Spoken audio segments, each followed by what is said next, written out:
Mga minamahal, ako po ay magpapasalamat sa ating pinakamamahal na Panginoon Hesus dahil hindi man pong karapat-dapat, pero tinawag na po ako at dinala po ako dito sa ating banal na gawain ng Jesus Miracle Crusade International Ministry. Yes, amen. Bali, bago lang po ako, mga minamahal, bali 3 years pa lang po ako. Taong 2010 po, mga minamahal, nang ako po ay masave. Ginamit po ng ating mahal na Panginoon po ang aking pong ina nang siya po ay maaksidente. Nabali po ang kanyang buto at kailangan po siyang operahan dito po sa may tako po ng San Juan de Dios Hospital, dito po sa Pasay. Pero minamahal, ang sabi po ng mga doktor, dasal na lang daw po ang makakapagligtas sa operasyon po ng aking pong ina dahil napakahina po ng kanyang puso. Pero mga minamahal, nung pong panahon na yon, napakalayo po ng aking pananampalataya sa ating mahal na Panginoon. Hindi na po ako marunong magdasal ng mga panahon na yon, mga minamahal. Kaya nung mga panahon na yun, nandito po ako sa may tako po ng Fairview, marami po tayong kapatiran na nagsishare po ng words of God. Dito po ako lumapit. At paglapit ko po sa ating pong isang kapatiran dito, sinabi niya nga po sa akin na tumawag daw po ako sa ating pastoral house para po i-pray over po ang aking pong ina. At ganun nga po ang ginawa ko po. Nagpadala po ng preacher dun po sa ospital po at pray over po ang aking pong ina nung pong gabi bago po siya operahan.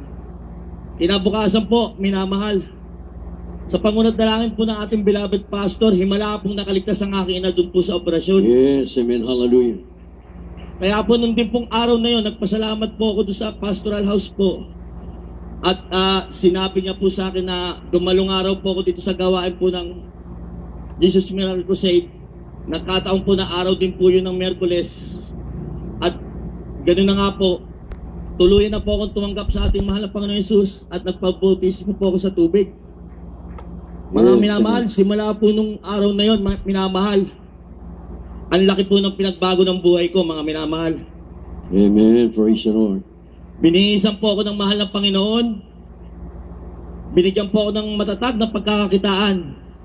Hanggang sa mga oras ito, binigyan po ako ng sasakyan po na patuloy po namin nagagamit ng aking pong beloved family po. 3 times a week po. Hindi po kami uma-absent po sa ating pong mga banal na gawain. Kahit po bumabagyo. Yes, amen, hallelujah.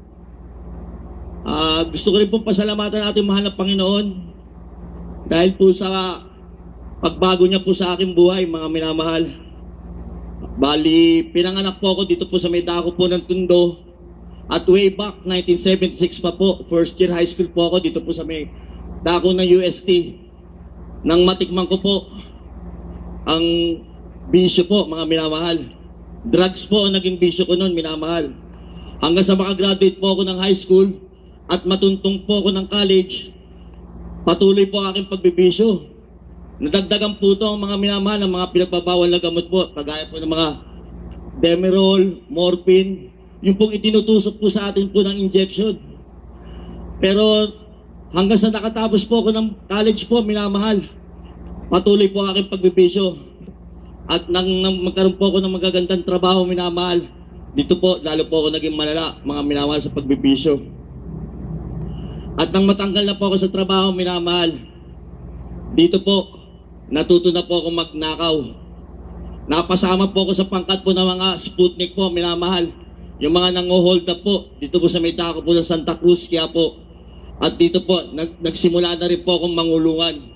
Labas-pasok po ako sa mga presinto rito, sa may dako po ng Santa Cruz, Quiapo, Binondo, hanggang sa Manila City Jail, mga minamahal. Pero dahil sa may kaya po ang aking mga magulang, ako po ay kanyang napapiansahan po dito po sa mga ginagawa ko pong pagnanakaw at pagbibisyo. Nagkaroon po ako ng una ko pong pamilya, 2 anak na lalaki po. Pero imbis na magbago po ako, patuloy po ang aking pagbibisyo, mga minamahal. Dito na po nauso yung drugs na shabu. Kaya dito po, lalo po ako naging malala, mga minamahal. Nung nagkapamilya po ako, kaya ang aking pong pamilya, ang aking pong ina at mga kapatid, ipinasya na po akong ipasok na rehabilitation. Mga minamahal, 4 na rehabilitation center po ang pinasukan sa akin aking mga magulang, mga kapatid. Halos 2 taon hanggang 3 taon lang po ang pag-itan. Ibinabalik na naman po ako ng rehabilitation magmula 1994, 1997, year 2000 at nung huling-huli po, year 2002. 1 taon din po nila ako ipinasok sa National Mental Hospital, mga minamahal. Dahil po nananakit na po ako noon, nanununog na po ako ng bahay, pati po mga sasakyan po, mga minamahal, mga motor, sinisindihan ko po yan ng gasolina dahil pagka ako po ay nawawala na po. Hanggang sa minamahal, paglabas ko po ng mga rehabilitation po at ng mental hospital na to, mga minamahal, hindi pa rin po ako nagbago. Kaya yung unang pamilya ko po, kasama po yung 2 kong anak, tuluyan na po akong iniwanan. Mga minamahal, dito po, tinakwil na po ako ng mga magulang ko. Halos parang taong grasa na po ako sa labas. Hindi na po nila ako tinatanggap kahit saan po ako pumunta sa mga bahay nila, mga minamahal. Pero dahil po sa kaibigan ko po sa mga bisyo, nakapasok po ako ng driver po ng bus, minamahal. Dito mga minamahal, hindi pa po ako nakontento sa kinikita ko sa pagmamaneho ko ng bus, minamahal. Kasabat po ang aking konduktor.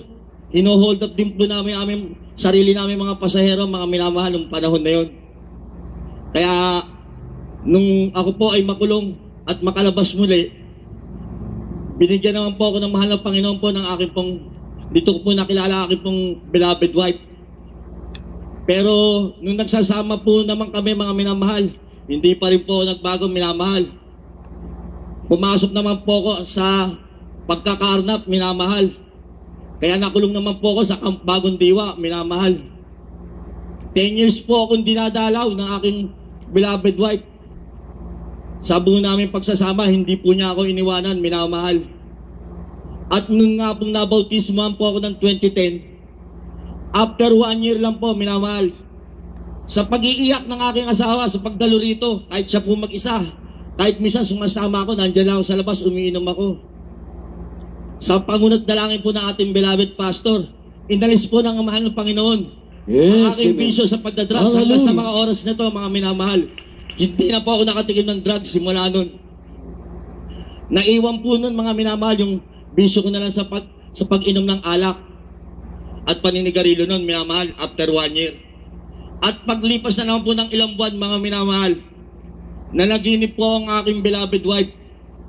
Dahil nung mamatay po ang aking pong ina, may naiwanan po siya sa aming isang building sa Fairview. Yung pong 2nd floor na to, mga minamahal, hindi ko pa po napapaupahan.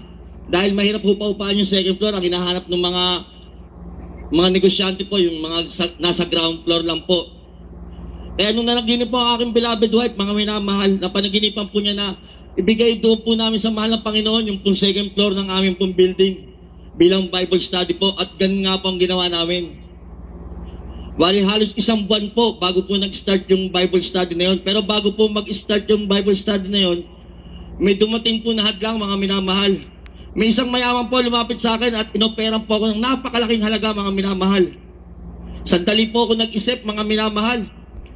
Pero pinili ko po ang mahal na Panginoong Jesus. Yes, amen, hallelujah. Tinanggihan ko po yung perang inaalok sa akin ng mayaman na negosyante. Noon din pong araw na yun, minamahal, kinabukasan, bigla na lang po akong nawala ng gana uminom ng alak, mga minamahal. Inalis na rin po ng mahal ng Panginoon yung pag-iinom ko ng alak, mga minamahal. After 1 month po, minamahal, tuluyan na po ako nagpagamit sa ating mahal na Panginoon dito po sa ating pong gawain po sa prison ministry po, dito po sa Muntinlupa. At after 1 year po, mga minamahal, nagagamit na rin po ako sa mga Bible study po, mga minamahal. Salamat po sa mahal na Panginoon. Yes, amen, hallelujah. Isa ko pa pong pasasalamat, mga minamahal, yung nagkakilala po kami ng aking pong beloved wife ngayon. Year 2000 po yun, minamahal. Mula po ng pagsasama namin, nung panahon po nang nasa sanlibutan kami, kung saan dako po ng simbahan kami, humihiling sa mahal na Panginoon na bigyan po kami ng anak. Dito po sa may simbahan ng Quiapo, Santa Cruz, Baclaran, hanggang sa doon po sa kanila, sa Bicol, sa Peña Francia. Sinubukan na rin po namin manalangin doon. Pero hindi po kami binigyan ng mahal ng Panginoon ng anak. Kulang na lang po, magsayaw po kami dito sa may sinasabi na sa Ubando para po bigyan kami ng anak. Ilang beses din po nakunan yung aking beloved wife. Hindi po natutuloy kayang pagbubuntis. At after 10 years po, dito po 2010 nga po, nung kami tumanggap at mabautisman po dito po sa Jesus Miracle Crusade. Next year po, 2011, sa pangulat na langit po ng aming beloved pastor, binigyan po kami isang napakalusog na baby boy po, mga minamahal. Yes, amen. Hallelujah, hallelujah. Dito ko po nakita, mga minamahal, na ang Diyos po dito sa Jesus Miracle Crusade ay talagang may tengang nakakarinig po sa bawat panalangin namin. Yes, amen. Hindi po nagsawa yung aking minamahal na dumalo rito. Kahit siya lang po nag-iisa, kahit malaki na po yung tiyan niya, hindi ko po sinasamahan minsan. At matyaga po siyang pumipila dyan, nagpapalayas po sa ating mahal na pastor. Kaya nagpapasalamat din po ako sa ating mahal na Panginoon. Ngayon po, nilang pong May, 2 na po baby namin. Meron na rin po kaming baby girl. Yes, amen. At huli ko pong pasasalamatan sa mahal na Panginoon, yung pong Bible study natin po sa Perdi po. After 1 year po, marami pong nabautismuhan, mga minamahal. Nung pong anniversary, meron pong tumanggap na may sakit pong diabetes po, na hindi makalakad. Pero nung nabautismuhan po, himala po siya na po kusa bumaba ng hagdan, mga minamahal. Yes, amen. Hallelujah. At ngayon lang po, ito lang pong buwan na to, meron pong isang may sakit pong leukemia na sister. Tumanggap po at nagpabautismo sa mahal na Panginoon. Ngayon po, dumadalo na rin po rito po sa ating pong banal na gawain dito po sa main church. Kaya lahat po ng kapurihan ay tanging sa mahal na Panginoon Jesus po lamang. Yes, Pastor, sa pinagpalang ano po,